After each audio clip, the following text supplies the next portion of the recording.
President Buhari addresses Nigerians as the nation marks 59th independence anniversary.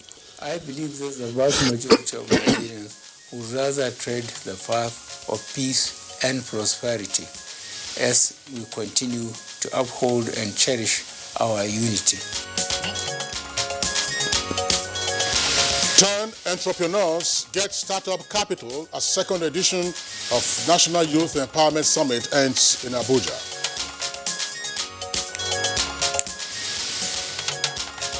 Federal government promises adequate funding for the judiciary as President Buhari inaugurates National Industrial Court Complex. And on Good Morning Nigeria today, we shall discuss President Buhari's Independence Day broadcast and the Nigerian story at 59, Part 2.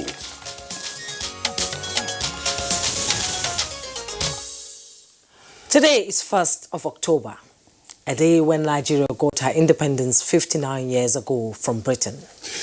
In years past, the 1st of October was usually marked with a great deal of merriment, particularly amongst the younger generation who always look forward to the day of festivities and its enjoyment. You're right, Kingsley. The day used to provide a platform, I remember vividly, for youths, especially in primary and secondary school, to participate, and showcase their talents in march parts and other extracurricular activities. But such elaborate celebrations are no longer organized on a grand scale. However, the federal government is gradually bringing back the celebrations with the staging of various events to mark the day. This year's celebration, which began on Monday, the 23rd of September, witnessed a series of activities ranging from photo exhibition, special prayers in mosques and churches, National Youth Entrepreneurship Empowerment Summit, as well as a youth concert. Well, Jumaya, lots of activities, you would say, but that, of course, is not all. The president, we heard a while ago, made a special Independence Day broadcast to the nation, while other ceremonies are still lined up to climax the celebration. The 53-paragraph nationwide broadcast touched a wide range of issues including good governance, security, anti-corruption crusade, accelerating sustainable and inclusive economic growth, as well as social investment programs. In a broadcast, President Buhari said that Nigeria, of course, will emerge from current challenges much stronger and more resilient than it had ever been if all Nigerians joined hands to entrench good governance, foster inclusive economic growth and development, and defend and protect the nation from all those who would wish us ill. Now, in continuation of our series on the 59th independence anniversary, we shall discuss the president broadcast and the second part of the Nigerian story. Thanks for joining us on Good Morning Nigeria. Happy Independence Anniversary to you all. I am Juma Yusuf. Thanks for joining us. And I'm Kingsley Osadola. Good to have you with us on this special edition of Good Morning Nigeria, being broadcast live as always on the network service of the Nigerian Television Authority. We're right here at the Abuja headquarters studios, and I join my colleague Juma in wishing Nigerians and indeed all friends of Nigeria happy independence anniversary. And of course, in the course of today's program, we shall have the complimentary segments, and this will include business and newspaper review, plus one or two others if we have the time, Jumai, to run through, because we've had a lot of time taken by the president broadcast. Now, let's join Habiba Oladipo for the highlights of the morning news. Good morning, Habiba.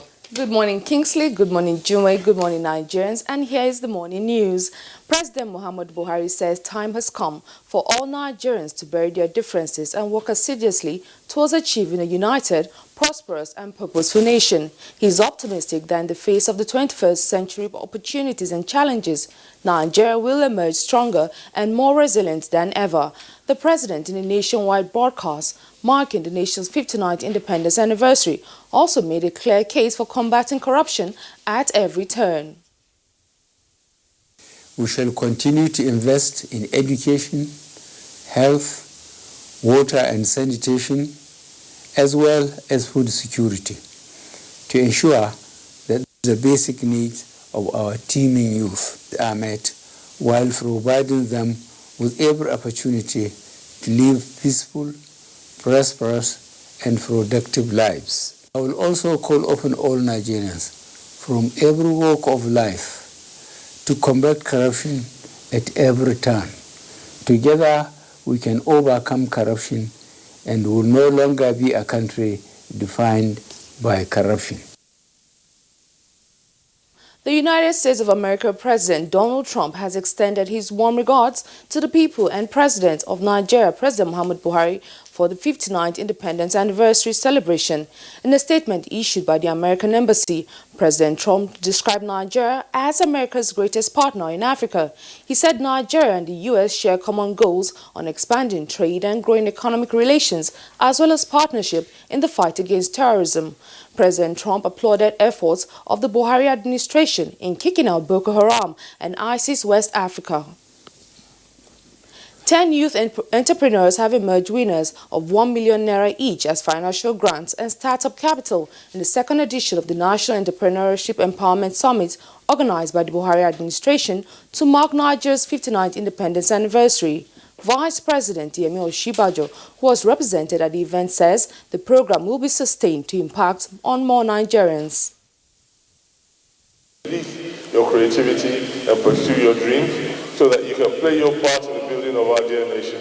We believe that an investment into the lives of young Nigerians will go a long way in actualizing the dreams of not only of our heroes past, but also that of President Muhammadu Buhari. This is amazing. I just won 1 million naira that I'm going to put to very good use. I was just told that we'll be coached concerning how not to waste the money and how to put the money into our business in the most effective way. And to other matters, President Muhammadu Buhari says the nation's judiciary will continue to be adequately funded by his administration to effectively discharge his responsibilities of interpreting and applying the law as watchdog for Igbo practice in the country. Inaugurating the annex building of the National Industrial Court of Nigeria headquarters in Abuja, the president, however, called for concerted efforts by the three arms of government towards safeguarding all rights of Nigerians through fair justice delivery. Simply put, all Nigerians, regardless of ethnicity, religion, and politics, deserve peaceful and prosperous lives. Nigerians deserve fair justice delivery. It is therefore our collective duty to work collaboratively to ensure that such rights are safeguarded. The Speaker, House of Representatives, Femi Gbajabiamila, has commended traditional rulers for their roles in ensuring peaceful coexistence within their domain. The Speaker gave the commendation while hosting some royal fathers from Akoko West, Akoko East Federal Constituency of Ondo State. As you know, if you are following the 9th Assembly, we believe in what we call a joint task, that to build this country, it has to be a joint task of everybody, including your good selves. Many people talk about the fourth realm, or the fourth arm of the realm. They talk about the journalists, and I'm sorry, journalists, I know they're here, but we consider our traditional chiefs the real fourth arm of the republic. And those are the stories highlight for now. The program continues shortly with Kingsley and Jume. After this break, do have a happy independence celebration. The 59th Independence Planning Committee wishes to inform all invited guests to the 2019 anniversary dinner and gala night to be held at the Conference Center of the State House on Tuesday, 1st October 2019 at 6 p.m. that they are to park their vehicles at the Eagle Square, where buses have been provided to convey them to the State House. Members of the Diplomatic Corps will, however, be allowed to drive in their vehicles to the venue of the dinner. Boss Mustafa, Secretary to the Government of the Federation and Chairman Planning Committee, announcer. Remember that I want marry. She dey come my house today. I wanna tell her to marry me. Remember what I taught you about playing music from the internet? I wanna play romantic music for her. The body, the way small, make it done. Will you marry me? I have a surprise for you. Well, play me a romantic music. Everything is okay. Network is shaky. Well, play me a romantic music. Marvel, full of your romantic music. Don't let poor internet ruin special moments. Join the super fast and reliable 4G network and get double data. Learn the watch.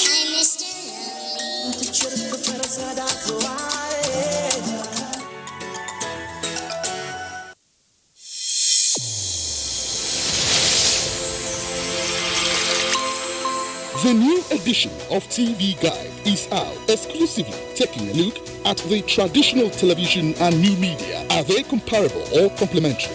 Media industry players give perspective on the trends, progress, challenges, and the way forward. Find out on this compelling edition of TV Guide. Expository interviews with stars of the team within our space. Becky Madojemo of NTA, Utibe Umore of AIT, Nifemi Oguntai of TVC, and a host of others. TV Guide, your indispensable companion, also feature Yam Medina. I'm the CEO, managing director of Medina Sister Restaurant. I choose to serve. Shut up your mouth. Let me finish. A TV drama series on NTA. Let's get to meet the characters behind Iya Medina. This edition also presents exciting features on tourism, culture, entertainment, sports, health, and lots more. Grab a copy at the vendors near you or any NTA station nationwide. TV Guide, your indispensable companion.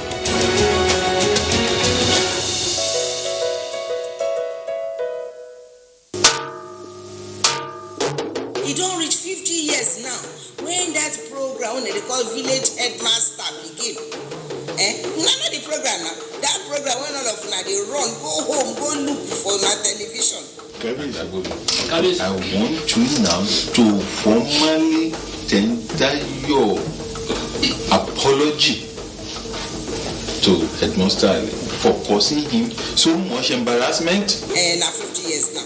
So because of that, we won't get big party where we will start everything for the 8th of October till the 11th of October. And me and my body invite you now, and my belly just is sweet. Because I don't say all those people they drink my party, then go come drink the Togo again. And me, radio jam, they call you now, they will not forget.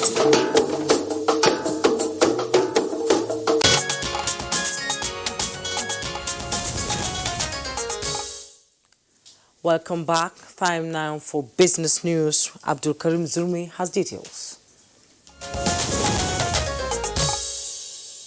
The World Bank Doing Business team announced Nigeria as one of the top 20 improvers in doing business out of 190 countries ahead of the 24th October release of the 2020 World Bank Doing Business rankings. The World Bank Doing Business report acknowledged the various reforms led by the PEBIC in the areas of operationalizing a new electronic platform that integrates the Tax Authority and the Corporate Affairs Commission, among others. The Special Advisor to the President on Ease of Doing Business, Dr. Jumoke Oduwole, said the recognition is significant, saying the validation confirms that the federal government's strategy is effective and it will continue to evolve better measures to improve ease of doing business. Meanwhile, Vice President Yemi Osibanjo has appealed to financial institutions in the country to support federal government's efforts at reviving micro, small, and medium enterprises. The Vice President, who made the appeal at the 12th Annual Banking and Finance Conference in Abuja, noted that the Buhari administration remains committed to lifting 100 million Nigerians from poverty as soon as possible. The call some small business holders have commended, saying it will go a long way in boosting the growth of SMEs. It will help us to grow organically.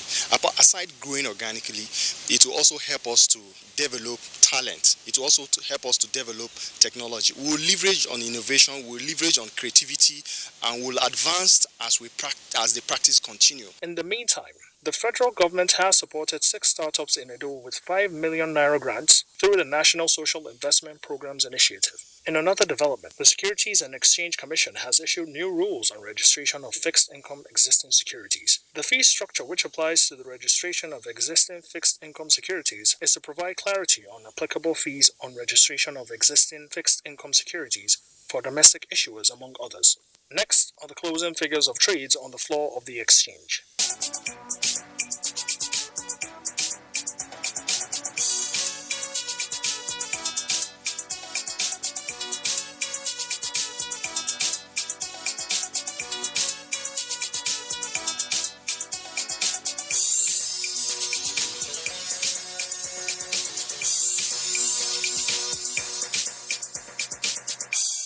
With business news, Abdul Karim Zermi. Thank you very much, Abdul Karim, for the business package. Next for us on the program, we'll take a look at some of the papers we have this morning.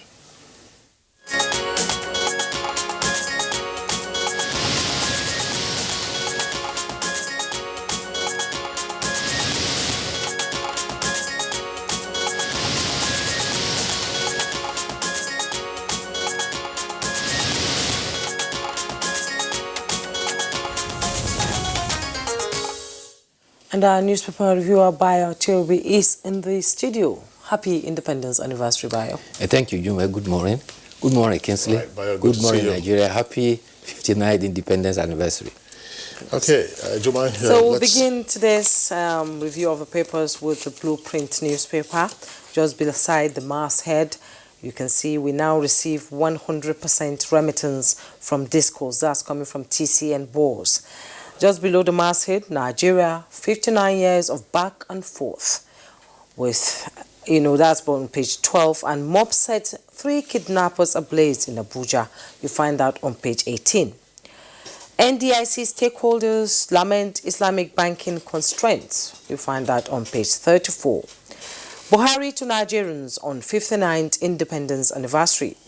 Let's unite to attain our goals. With riders, harps on good governance culture. Tax state on fiscal transparency. We shouldn't despair despite challenges that's coming from former President Goodluck Jonathan. Shown divisive tendency, APC says. And Trump writes Buhari congratulates Nigerians. You find that on page 16. And the picture story there, President Buhari, President Buhari in the middle, Chief Justice of Nigeria, Justice Ibrahim Tanko Muhammad, right? President, National Industrial Court of Nigeria, Justice Babatunde Adejumo, second left, Secretary to the Government of the Federation, Boss Mustafa, second right, and others during the commissioning of Annex Building of National Industrial Court of Nigeria by the President in Abuja on Monday. Army needs spiritual help to defeat Boko Haram. That's coming from the Chief of Army Staff, Borate. You find that on page 6. At the bottom plate of the Blueprint newspaper, Buhari pledges adequate funding for judiciary. You find that on page 5. Tragedy in Imo as generator fumes wipe out family of 3. That's on page 5. Auction women to get 1,500 for antenatal HIV test. That's on page 16. Bauchi police nab 185 robbers, kidnappers, and governors impersonators. You find that on page 15. All right, let's also take a look at the front page of the Punch newspaper. The lead story is on the Independence Day broadcast by the President. And that's also the kicker, Independence Day speech. Buhari moves NPower, school feeding, and others to new ministry. With details on pages 2 and 71. 2 writers there. We share common goals with Nigeria, says Trump. One other writer, all is not well. That's according to Atiku. We will address challenges, the Senate says. Now, below the headline there, you have 2 photographs of Showore, who is being tried at the Federal High Court. Court orders DSS, that's Department of State Services, to remand Showore till Friday. Details can be found on page 16. And below that, you have a number of headlines. Let's take them very quickly. Damage caused by Fatu Ibo still haunts me. That's attributed to Busola. EFCC rearranged, says Governor Suswam, on alleged 3.1 billion naira fraud. Kano tackles malaria with 8.5 million mosquito nets, page 42. Bauchi governor's impostor arrested for 37 million naira heart scam.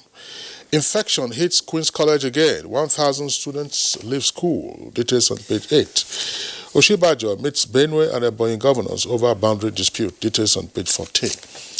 Now, up above the nameplate of the Punch newspaper, car dealers lament as customs shut sales outlets. Car dealers lament as customs shut sales outlets, page 51. Knox as Borete seeks prayers to defeat Boko Haram.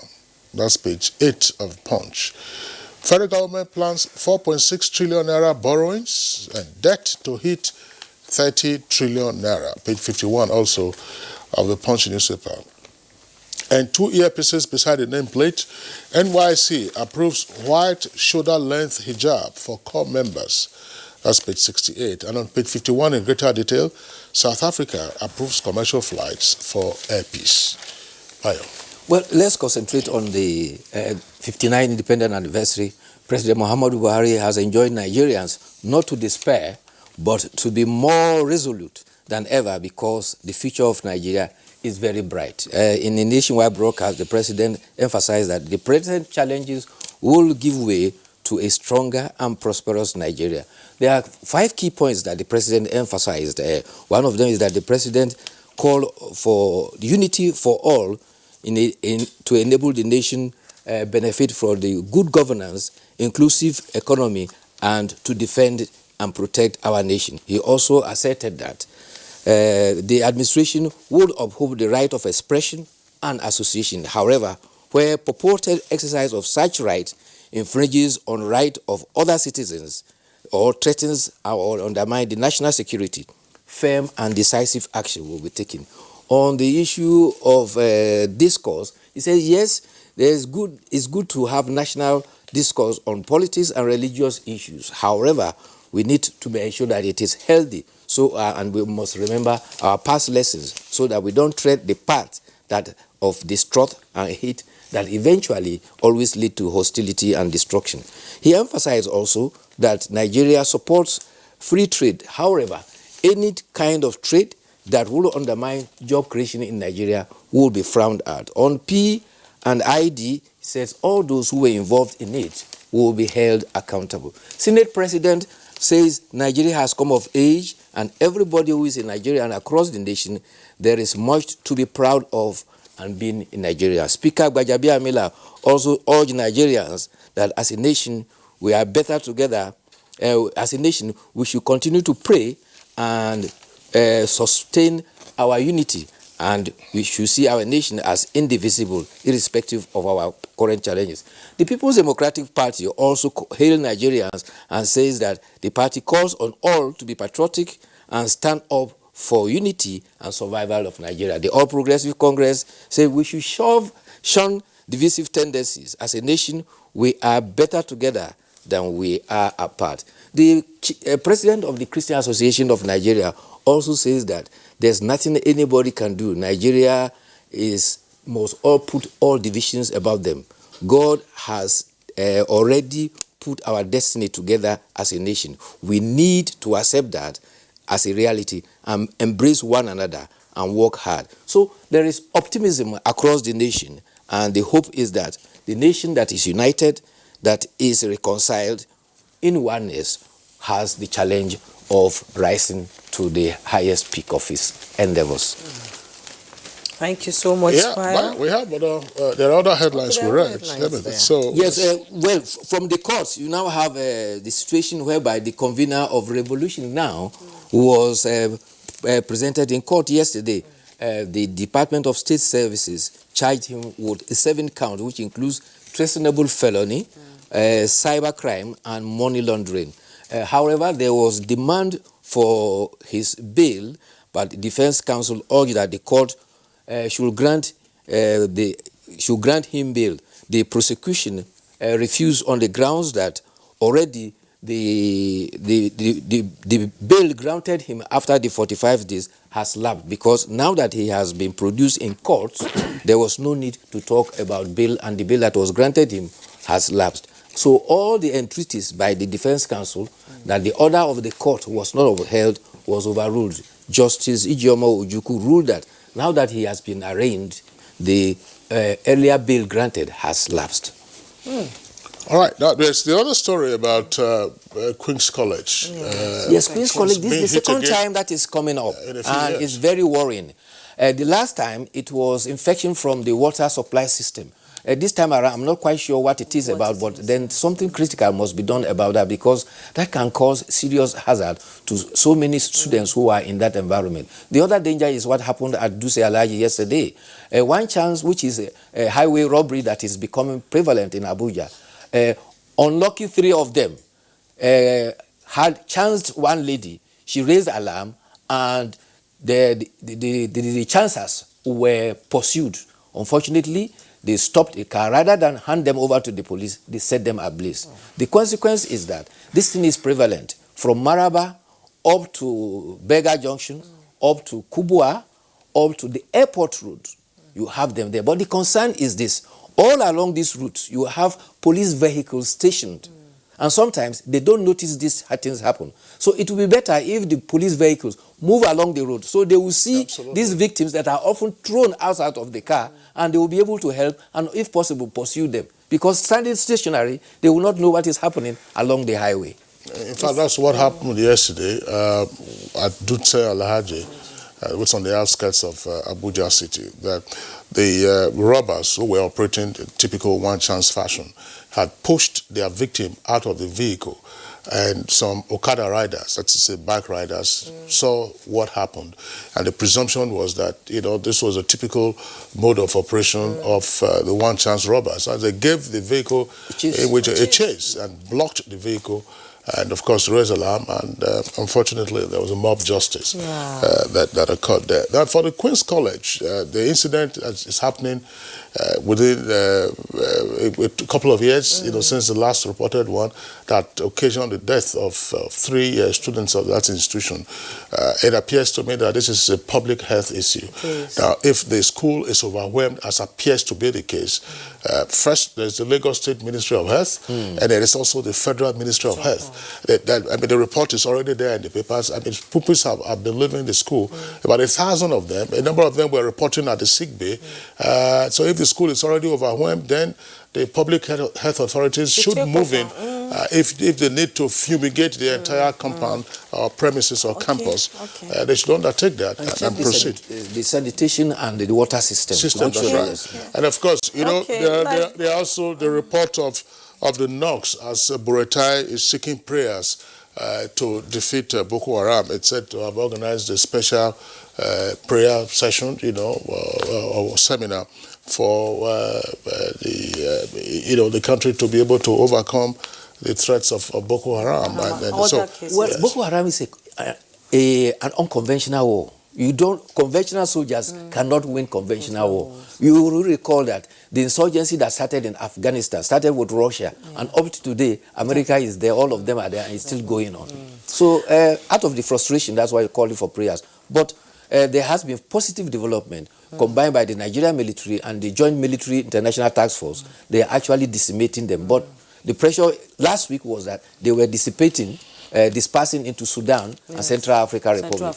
But their strategy is hit and run. Hit and run. And so we need to be very vigilant. Civilians and soldiers. Right now they are hungry because there's no food. So let's now go to the editorial, which is from the Guardian newspaper, Nigeria at 59. Bio. Well, fear of going over all the good things that everybody has said, the Guardian is highlighting and asking questions. What is there to celebrate after 59 years? If you ask me, I would say 59 years, if a child was born that day and he started walking, by 59 he will have 1 year to reach 60 years, the age of retirement. As a nation, we have moved forward. 30 years of civil rule and 29 years of military rule.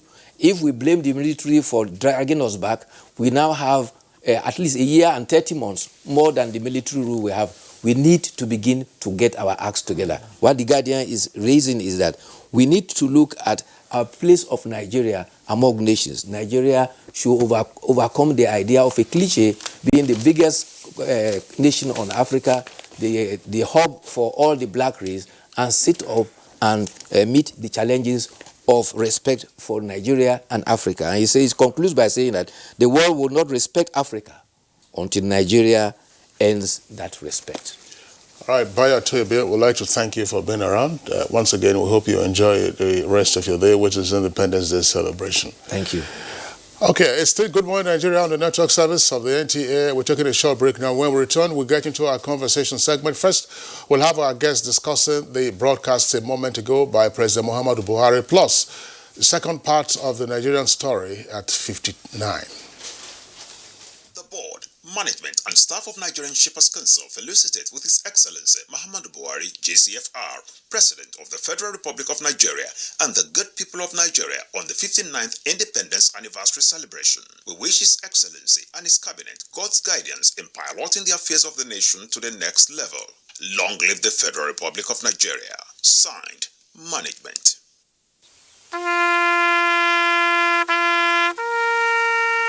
They are there at the crack of dawn. They are there busy preparing while we rise for our day. They are there silently, guarding, waiting, listening, and watching. They are there ready in the sky above and the waters below, in the blistering heat of the day, in the dead of night, willing, indefatigable, determined in the defense of the sovereignty of our country. They are our first line of defense and our last. They who have paid the ultimate price in defending us.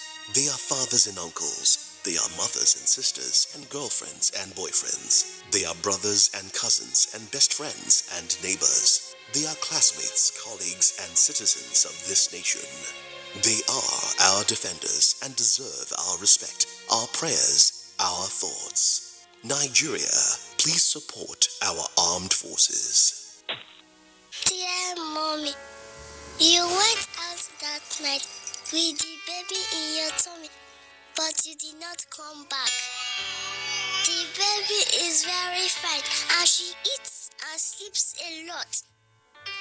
Everyone says that you are in a better place, but I miss you so much. I keep asking them, where is the better place? But nobody answers me. Auntie Carrie just hugs me and says, go and play. Mommy, I miss you. Please, when are you coming home? I still do miss you, Mom. And in honor of your memory, I'm a doctor today working with the MTN Foundation to save mothers and children every day. Ending mother and child mortality in Nigeria is dear to us. We will keep strengthening this most important bond just for you.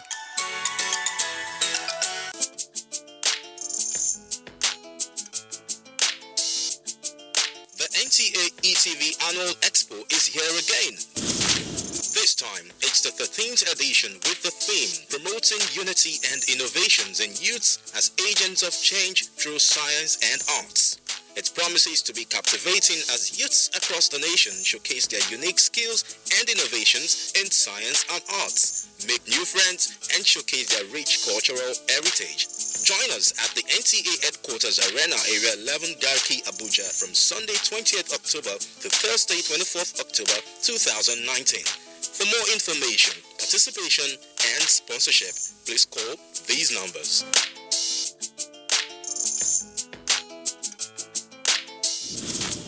NTA ETV, promoting learning.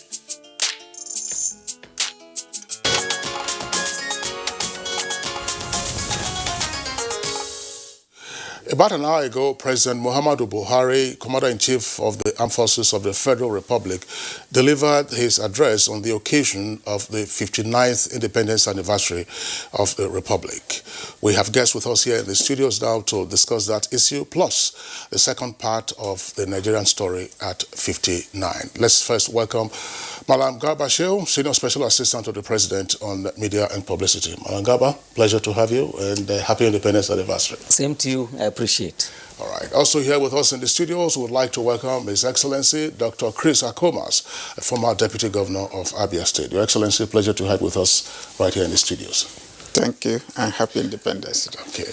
And also here with us in the Abuja studios, it's another familiar face on Good Morning Nigeria, Dr. Abdul Rahman Abu Hamisu, the researcher, the political scientist, and public affairs analyst. Abu Hamisu, happy Independence Anniversary. Wish you same. Thank you very much. Good morning, Nigerians. All right. And joining us from our Just Network Center, another regular on Good Morning Nigeria, General John Temlong is former National President, Alumni Association of the National Defense College. General Temlong, happy Independence. And I'm sure you have greetings for us from the plateau. Thank you for having me. All right, so Jume, let's commence. Yes, our guests are here to talk about the 59th Independence Anniversary. I'll start with Malam Garba Shehu. What is your comment on the President's Independence broadcast? We just heard it. So many issues have been traced, so many resolutions to some issues. So what's your take on it? It's a big basket of so many good issues. This is the fifth broadcast by the President, and in line with the tradition that he has set for himself, you can see that it is a speech he opened with a homage to the nation's past heroes, those who contributed to making the country what it is today. And then, went on to also commend the armed services of the country who are engaged, making sacrifices, every day, trying to preserve what we have inherited from our own, forefathers. And the President also had words of commendation for public servants and entire citizens of the country, for all of the contributions that they have been making. The President dwelt a lot on the need for unity in the country and the need for inclusion and partnership. You can see clearly that the President is making a reach out, deliberate one, to state governments to engage in good governance and in effect be on the same page with the government at the center. The President also had made several appeals, to the citizens of the country, to come along. He went out of his way to define change by his own, perception, that Nigerians voted for it, but he said change will not just fall from the sky, that there must be preparation on our own part to make attitudinal changes. The President had also made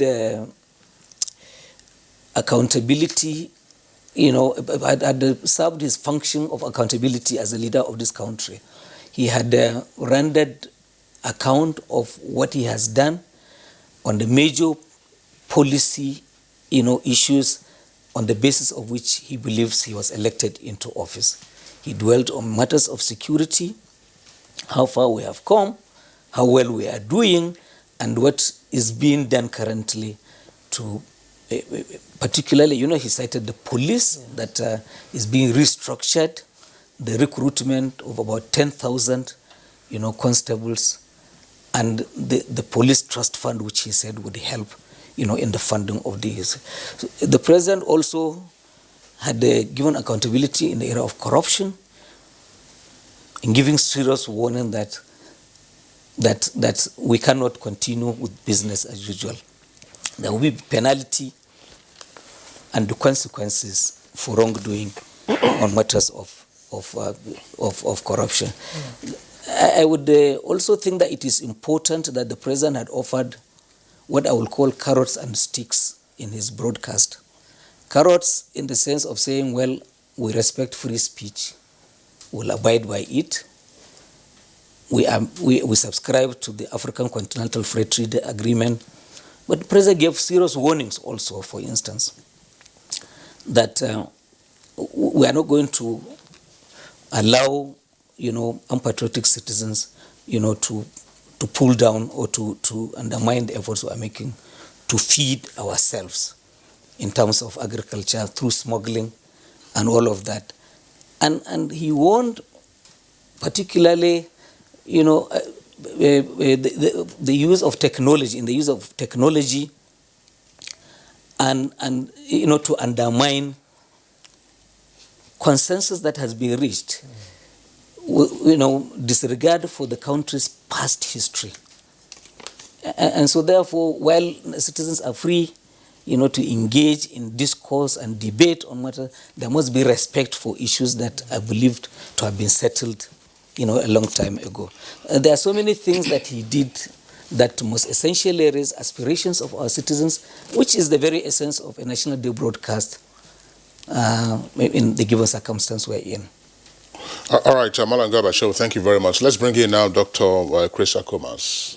From your perspective, what's memorable in the President's Independence Day broadcast? It's a speech that is, in my view, fully loaded and captures quite a lot. It's like an all-round, speech, taking into account, like it says, security, accelerated sustainable development, and then focusing mainly. It's like just taking us to the focus. The speech shows the focus of Mr. President and this administration going by the next level agenda and not losing sight of the critical issues that are, before us and the challenges. First, the issue of securities and what it was and how we have done. Then on the economic front, how we have had this growth, continuously for 9 quarters after the, coming out of recession. And majorly what intrigues me is the time given to issues bordering on the unity of the country and the need for us to exercise restraint in what we say and what we do. And as I was listening to the speech, what quickly came to mind, talking about free speeches, free association and all that, is the common statement credited to one of African leaders who said, freedom of speech I guarantee, but freedom after speech I cannot really guarantee, because what we say in my local Igbo, statement, there's something that is said.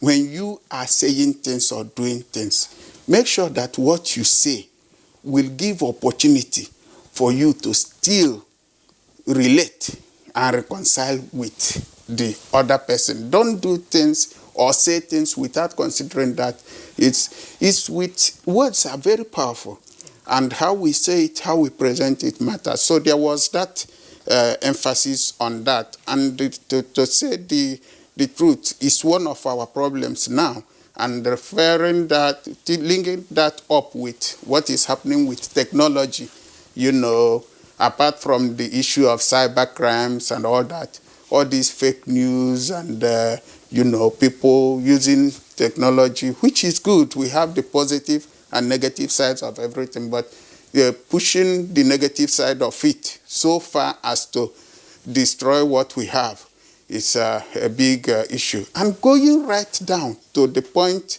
of capturing the issue of revenue, generation, and the need for those that are involved to know that there is need as we plug the leakages and expand the revenue generation areas, that there will be consequences for those that don't do what should be done.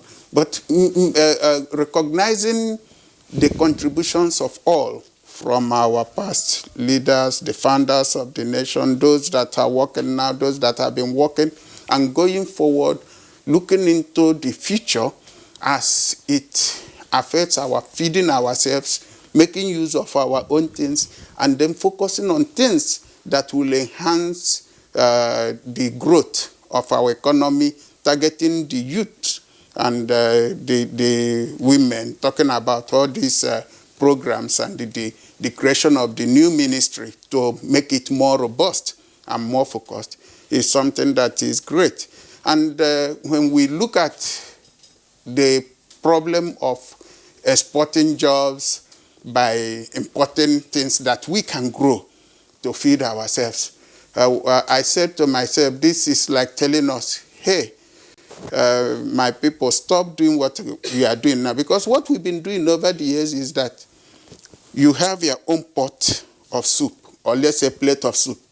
In that pot, you have all sorts of things, fish, snail, meat, and all that. Towel, roundabout. Rishi. But instead of counting what is inside your pot of soup, you are counting what is inside somebody else's soup.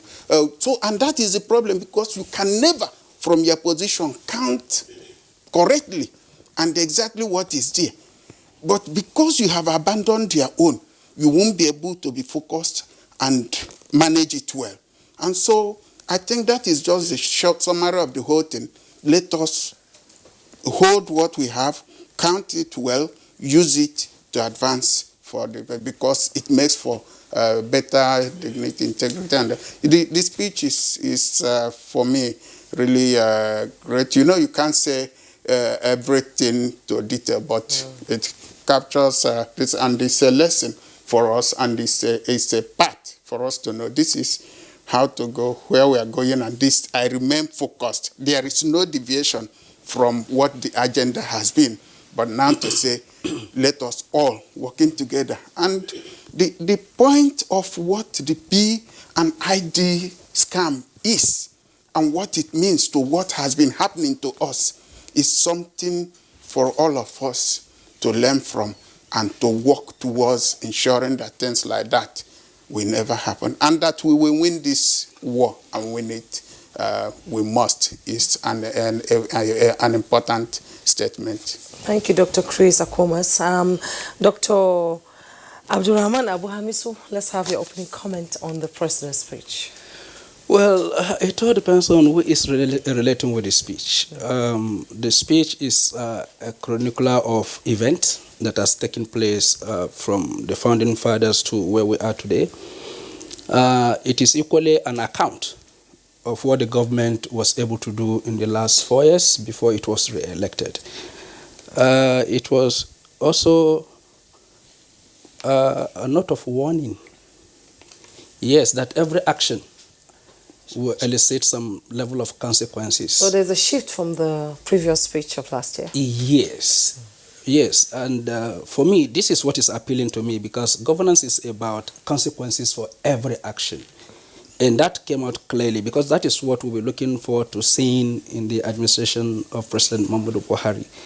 The mentality all over Africa, not only Nigeria, is you can do anything and get away with it, nothing will happen.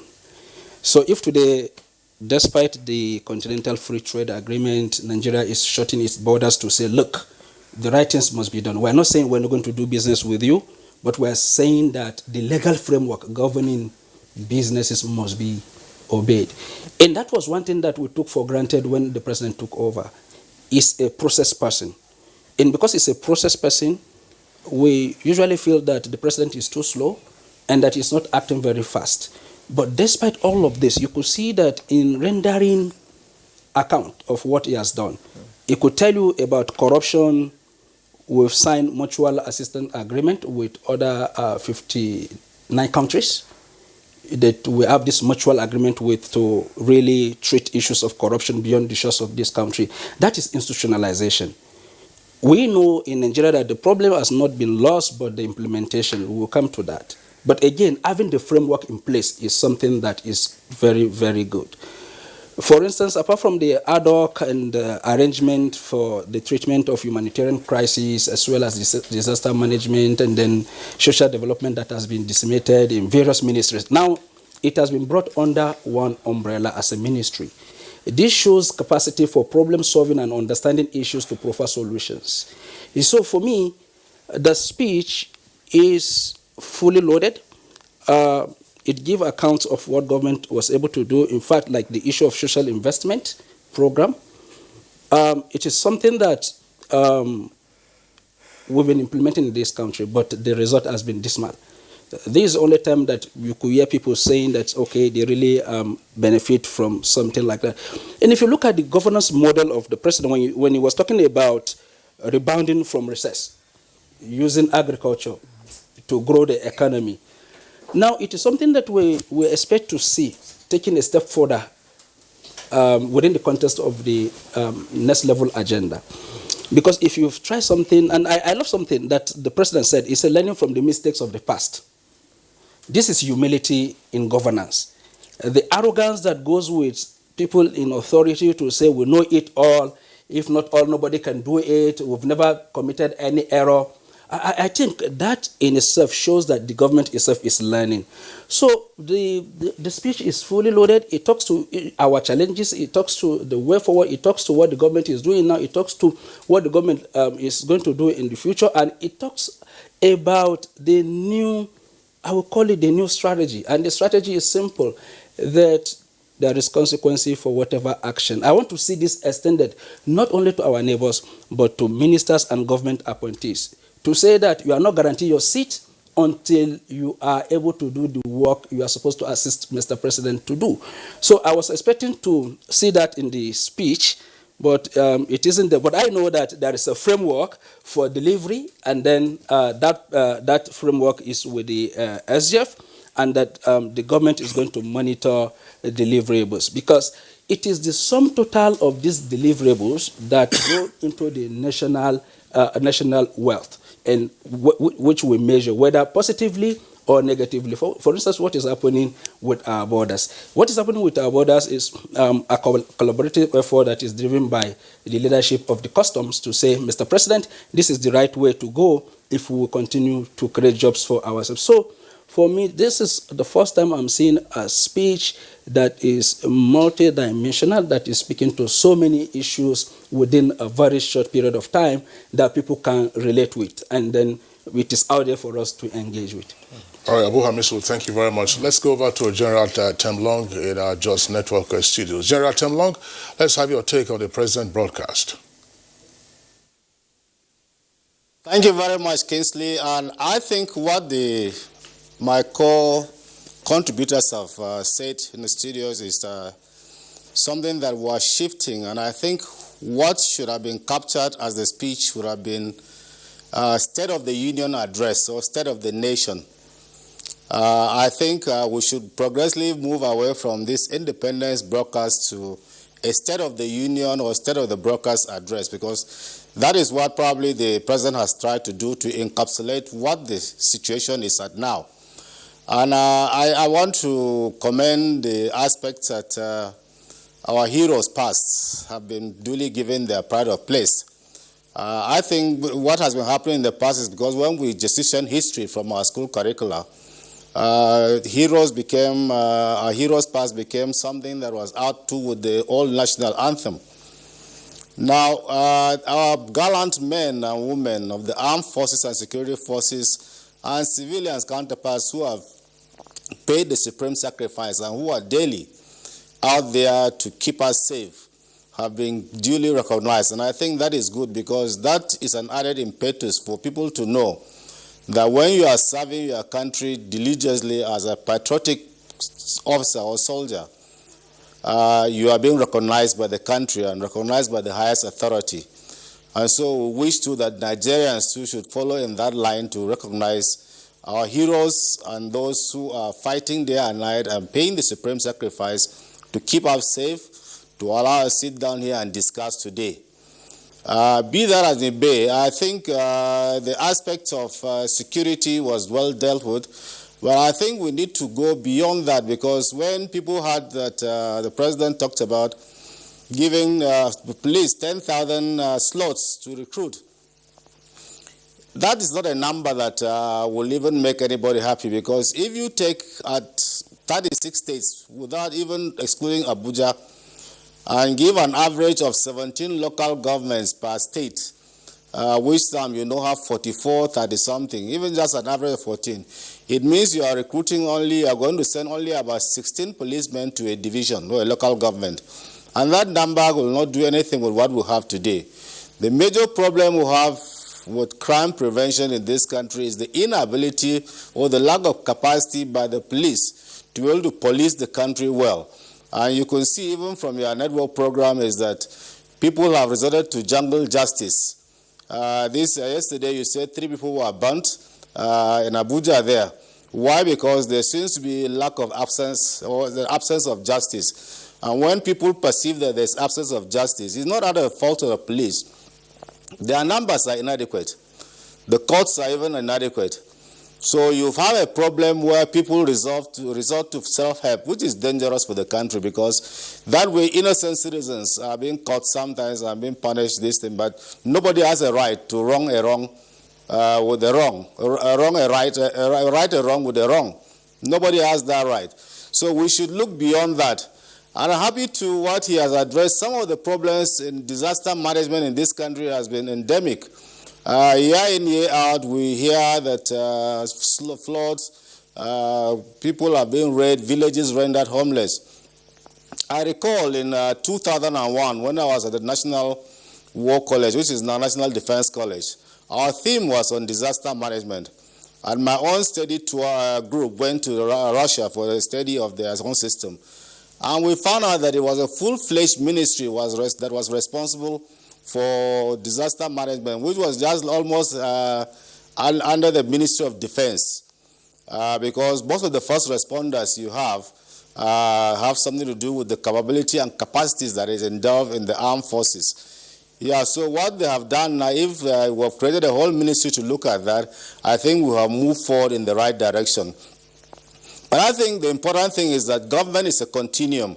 And for the fact that the president has identified the fact that we are learning from the past mistakes, I hope to, down the line, his lieutenants will understand that government is a continuum, so that they will be able to learn from what others have done and what others have put in place to correct certain things that have been gestation. This is a PDP government that has done this. This is the military that has done this. We should stop this backpassing.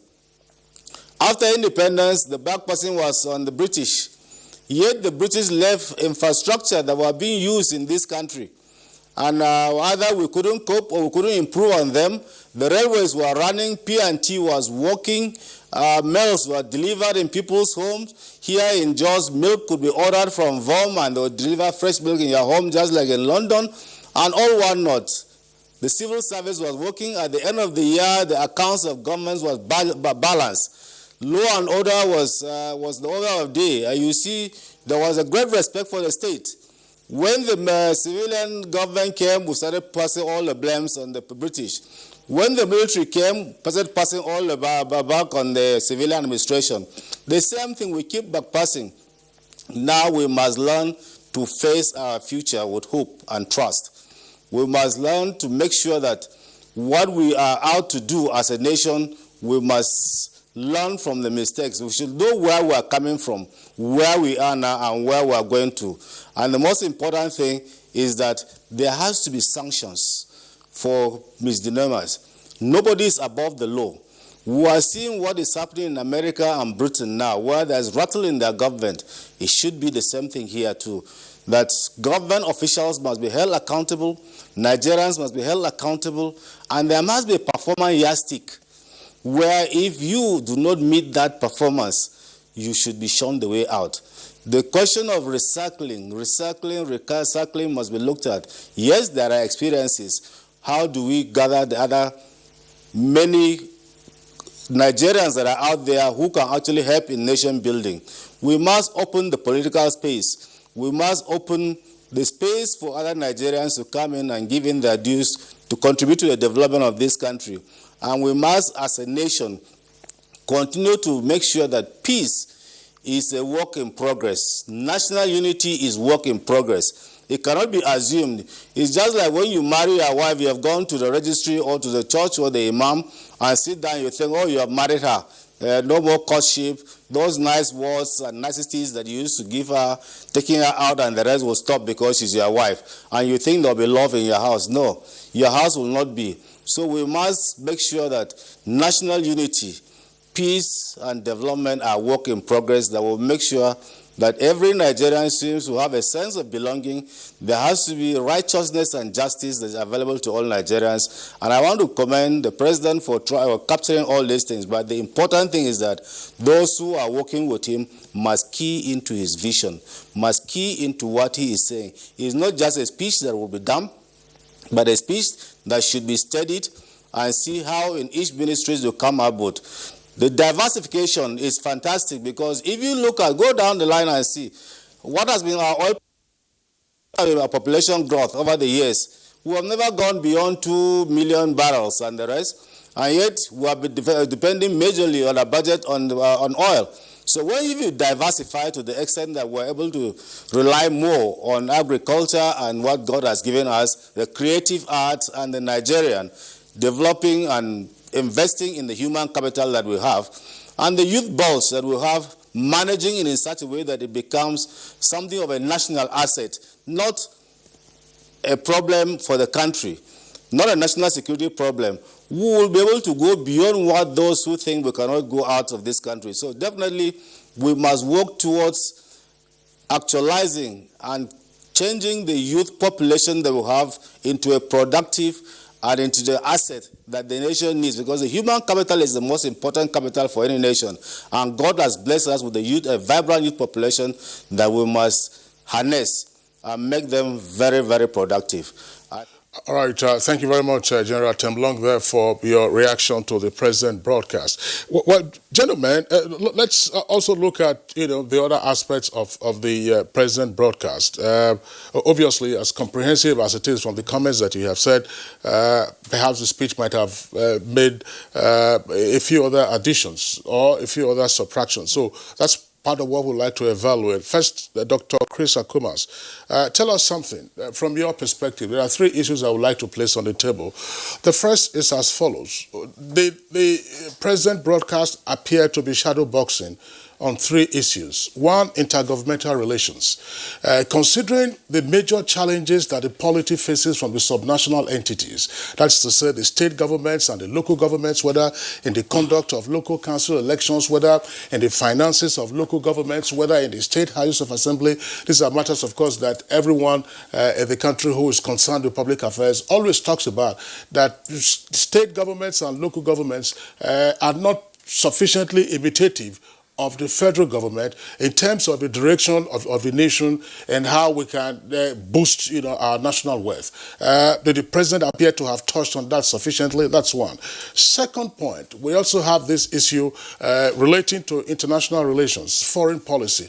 I mean, on the occasion of the 59th independence anniversary, Nigeria isn't an island. We have neighbors. Yes, praise was given to our neighbors for their role in seeking to combat terror and so on and so forth. But we also know the role that our neighbors have also played with regard to the leakages that we find with the inflow of arms and so on and so forth. And on the African continent, we have also seen what has happened to Nigerians. South Africa is an example.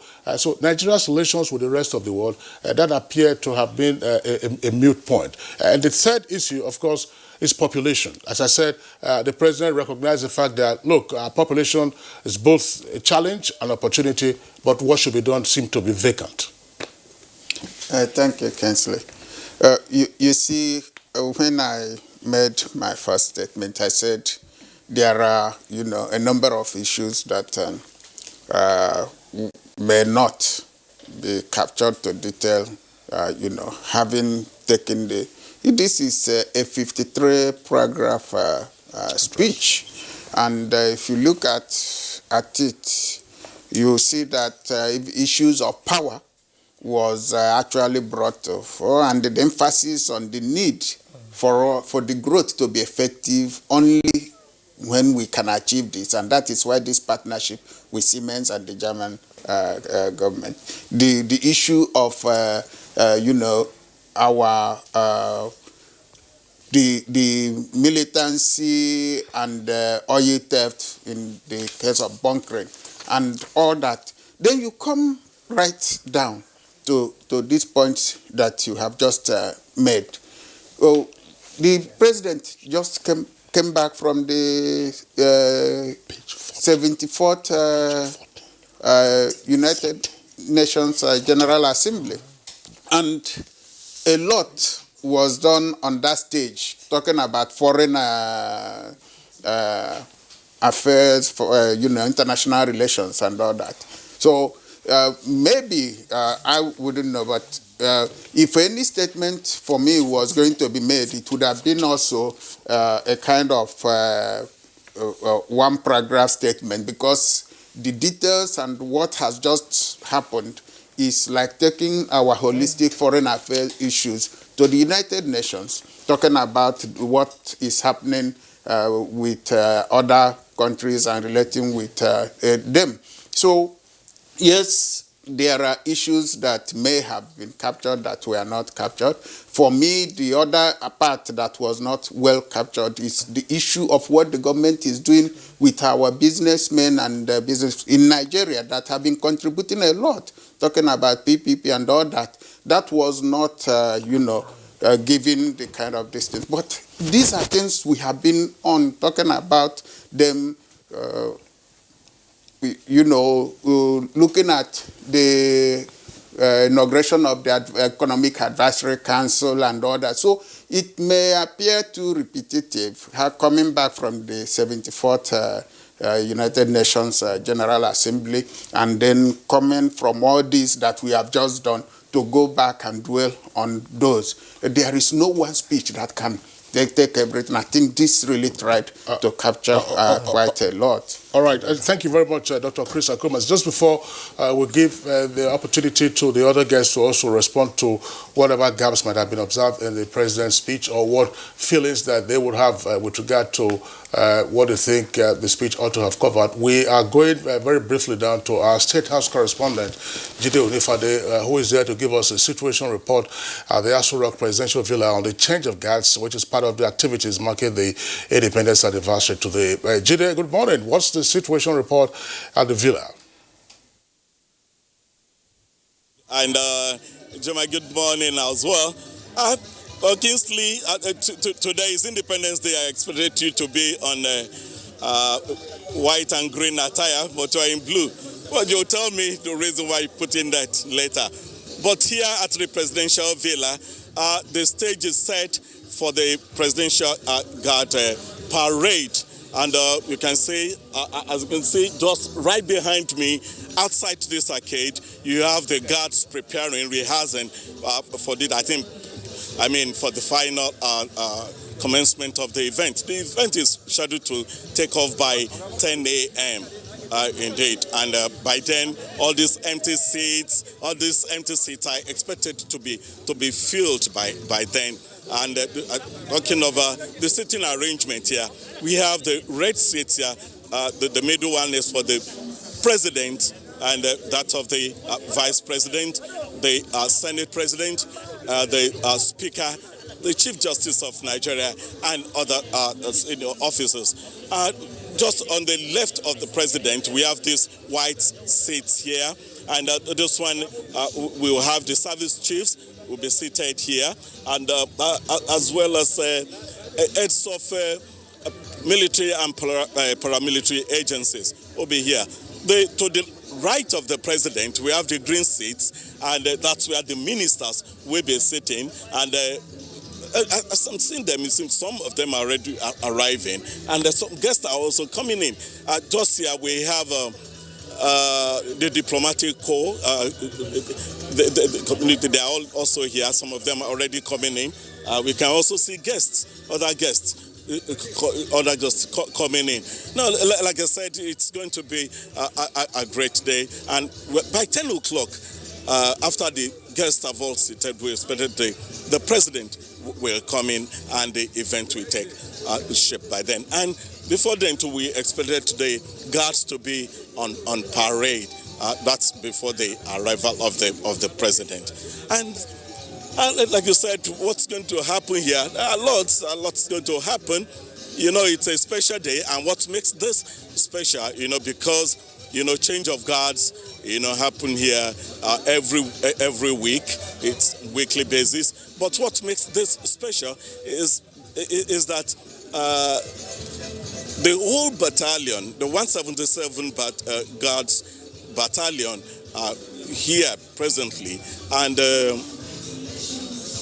in the next few hours, then we have the 7th Guards Battalion located here in Asokoro coming in to take over, and that's where the beauty of this thing will happen when you will have the color, the color parade, so they call it, and so many other things. So, Kingsley, like I said, the president will be releasing the pigeons. We have them already there in the cage, 59 of them, and the president is also going to cut the independence cake. You know, it's a great day, and like I said, it's a new day in Nigeria, and we should be happy. It's our independence anniversary as well. So let's just hold on, studio, till until 10 o'clock when you will rejoin us for the live broadcast of this event.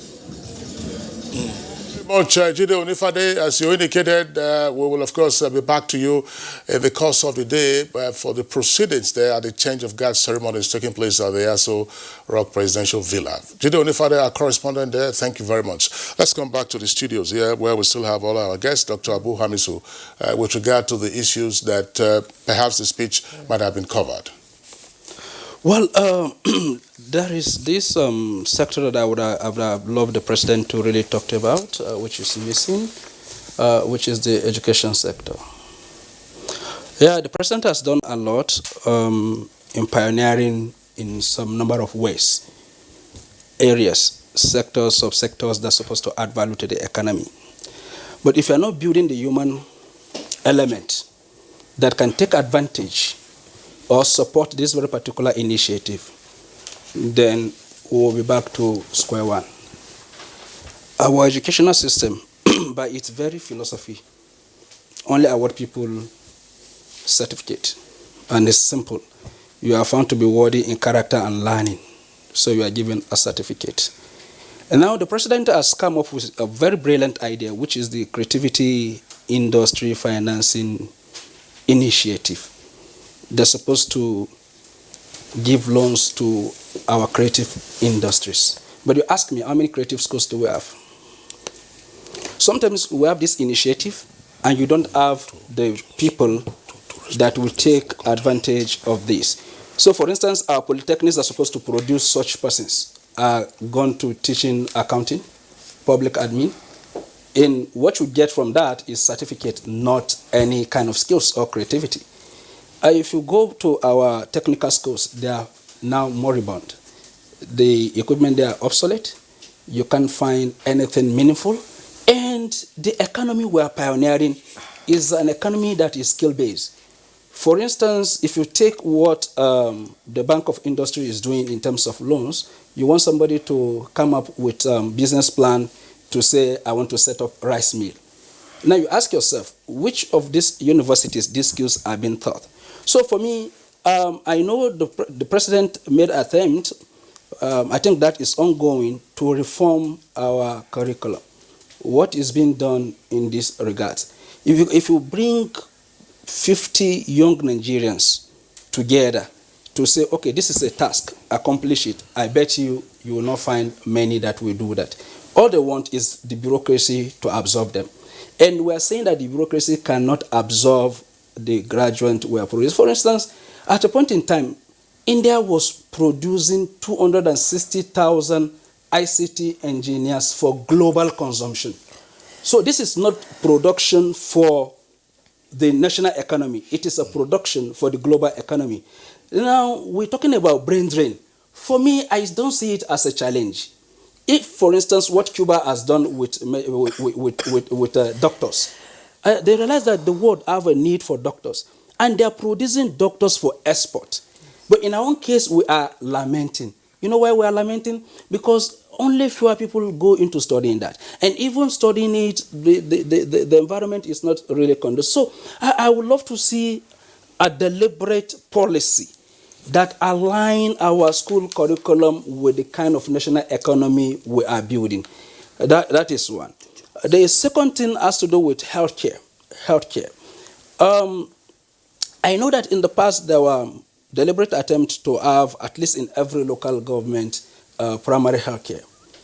Now, most of those have crumbled. I recognize one fact, that the burden this government has to shoulder is lack of funding. Because when you have, governance is about spending. And when you have myriad of challenges and the funds are not there, then there is a challenge. But if you have the funding and the challenges are there, you have little challenge. But one thing that is lacking is that drive to say, the little we have, let us manage it. I don't believe in until you give somebody hundreds of billions, but the little million that has been given to you, what did you do with it?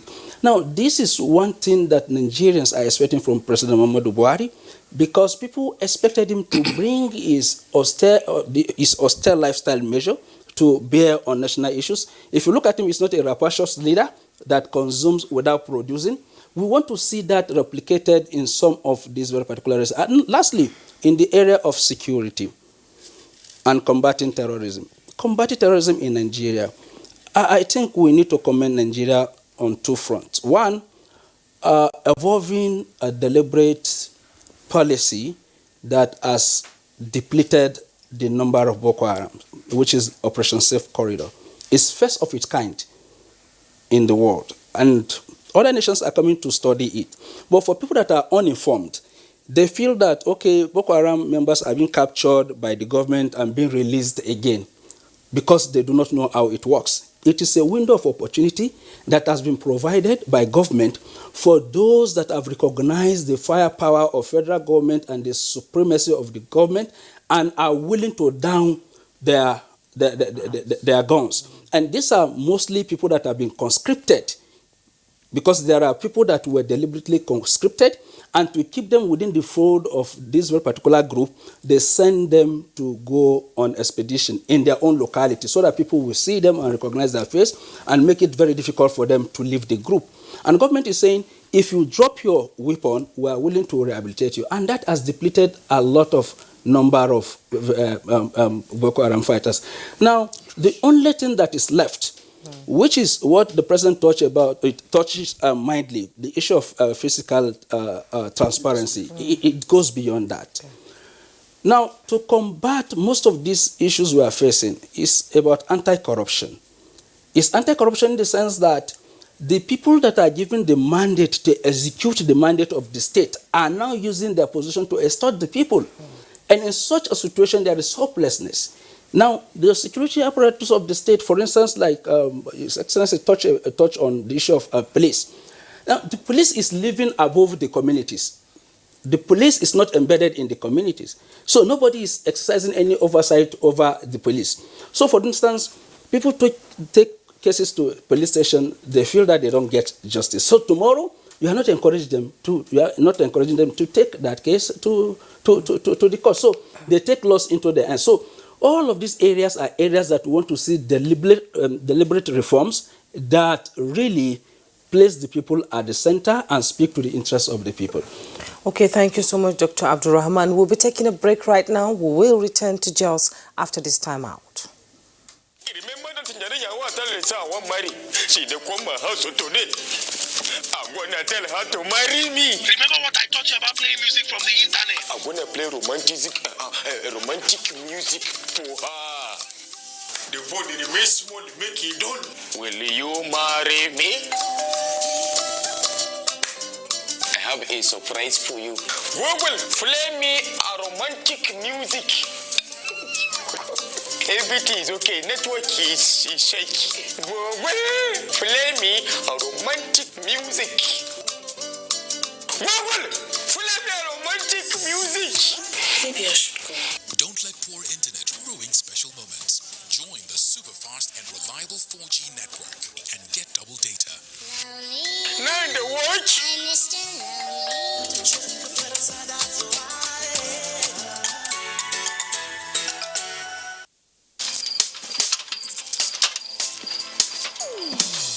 Boy, climb this thing now. No be only to connect lights. Come you and yourself now. Now wow. Boy, come down now. Oga Kasali electrician who will look for this. Oh. Oga Kasali, come help us fix this wire now. Sorry. I no longer carry out illegal connection. It puts the lives of people at risk and can cause fire outbreak and disrupt power supply. I will never be part of anything that has to do with this any longer, because change begins with me.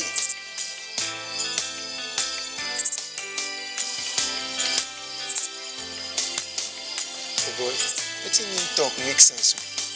Oh boy, no could carry this ladder from me. This is brought to you by the National Orientation Agency in conjunction with the Federal Ministry of Information and Culture.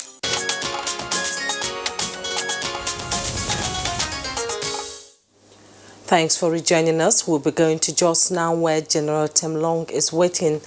I can see him there. General Temlong, we've heard from all our guests in the studio. We've talked about security, power, corruption, and everything. Time is not on our side right now. Can we have your closing comment on the president's speech? Thank you, Juma. I think what we need to do about the intergovernmental, like I said, government is a continuum. Now, if you brush the National Confab Report 2014, the relationship between the federating units, the states, were really enunciated, and I'm sure if you take a count, a survey right around the country, you'll find out that most of these governors have spent more time in Abuja since the inauguration than in their various states. We advocated that they are the federating units, they must carry out their own function. That's why you find out that the pressure is so much on the central government. They are now saying everything is federal government. Federal government cannot do what the federating units are supposed to do. So also at the states, the local governments have duties to perform in their various, they're the closest to the people. And so if these governments at all levels function very well, our national security problem will be greatly tackled. Now, you talked about elections. We recommended that, in fact, without exception, that INEC should take over the elections from the state electoral commissions. And funding was direct, and that any local government that was not an elected, duly elected government will not accept funding from the federation account. And allowing removing them from the constitution so that state governments can be able to create more local governments. But that doesn't mean that you get more money because you go and create 100 local governments from 10, and then you want 100 local governments thinking that you're getting more money. No, that the formula for sharing, and a formula for sharing to safeguard the states from getting money from the local government, like what is happening at the federation account, was what we replicated at the states. So I think we need to look at those things. The important thing about security, we have to tackle it head on, because without security, you can't do anything. I think it was a misinformation, or people have a perception about the topic of the seminar. We say tackling spiritual, using spiritual means to tackle Boko Haram. I think it's something that is worth looking at. You see, I have said it up time here on these studios that you do not defeat ideas with guns. You defeat ideas with superior ideas. And what are the ideologies of the Boko Haram and the ISWAP? It's dealing with religion. So you must counter the narratives that they are sending out there. And who will counter those narratives? Is it you and me or religious leaders? Religious leaders must counter those narratives in such a way that the wrong teachings that they are bringing to indoctrinate is what is happening, that they are having more recruits going in. When you demobilize, when you reintegrate, a new set of recruits go in because they have brainwashed them, they have indoctrinated them. So you need to have a constant means of changing that narrative and keeping ahead of them in such a way that you cut them of their source of oxygen, and that is the recruits, those whom they are going to recruit. All right, General Temlong, thank you very much there for your closing thoughts. General Temlong, former president of the Alumni Association of the National Defense College. We'd like to thank you for your contribution to our conversation this morning. I'm back here to Abuja studios. Malam Babashew, let's get your closing thoughts. I mean, we raised, a number of issues with regard to what might have been as part of inclusion in the present broadcast. There's another issue, but of course that would be a bit too elaborate, to be dealing with, which is the if you like, the rise of a super ministry. Now, Ministry of Humanitarian Affairs, Disaster Management, and Social Development, encompassing a broad range of agencies and tasks. But first, and then of course finally as well, what's your reaction to what has been said as to what should have been included in the President's address? briefly. Well, I would rather that I use the balance of my time to dwell on what we ought to be talking about in that speech. And I think that it's very clear from the President's statement. He has put in place the new Economic Advisory Council, which he said is an independent one. New policies will come. And the President is clearly saying that whatever changes will come, there will be mitigation for the effects of those policies on those who are poor, and I think that should be recognized also. And at a time when you hear people complain that there is no cash in circulation and hardship, you can see that the President has given a directive for the release of about 600 billion between now and this is a huge amount of money to reflect the economy, and has given strong commitments on ongoing capital projects, these ones that are being particularly handled by the presidential initiative on infrastructure. He mentioned them: Lagos, Ibadan, Abuja, Kano, Second Niger Bridge, and the Mambila Power, and all of that, some of which he said are due for completion in 20. My parting shot is to say that the President has left his imprint on that speech, which is a leader who is that of a leader who is compassionate and caring, and who doesn't cut off from the low level, masses of our own people, who form the base of his own political support. All right, on that note, we'd like to thank you, Madam Garba Shehu, Senior Special Assistant to the President on Media and Publicity. Thank you for being with us. We also would like to appreciate Dr. Chris Akomas, former Deputy Governor of Abia State, and Dr. Abdurrahman Abu Hamisu, researcher, political scientist, and public affairs analyst. Gentlemen, thank you for being with us on this very special occasion of the 59th Independence Anniversary of the Federal Republic. We wish you all a happy celebration.